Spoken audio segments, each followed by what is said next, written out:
The requirement in this exercise is that we need to highlight each row which contains a value between 5 and 15 in column G. So if the value in column G happens to be between 5 and 15, we highlight that particular row. Now since we have two conditions to be laid out here, we have to evaluate whether that value is more than 5 and at the same time less than 15. We will be using a logical operator AND here. To begin with, highlight the entire table. Ensure that you don't highlight the column heading. Conditional formatting, new row. We'll be using a formula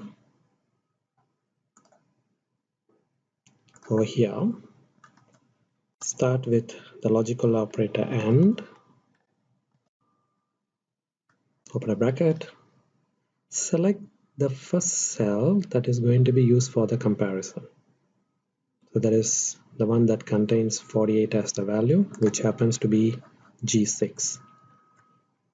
Put the first condition, so we are checking whether the G6 contains a value which is more than 5, and at the same time the same cell should also be less than 15.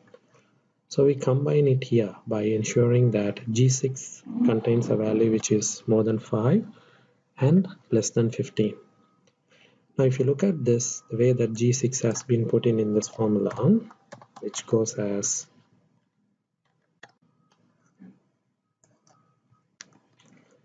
G6 more than 5 and G6 less than 15, but in both the cases G6 has been locked.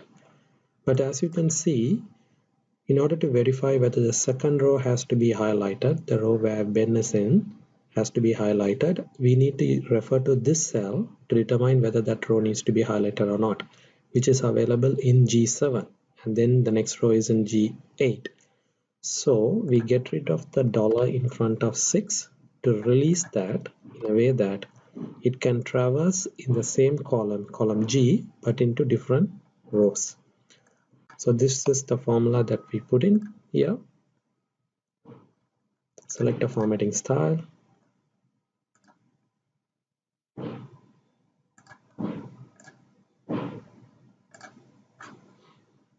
That's the answer.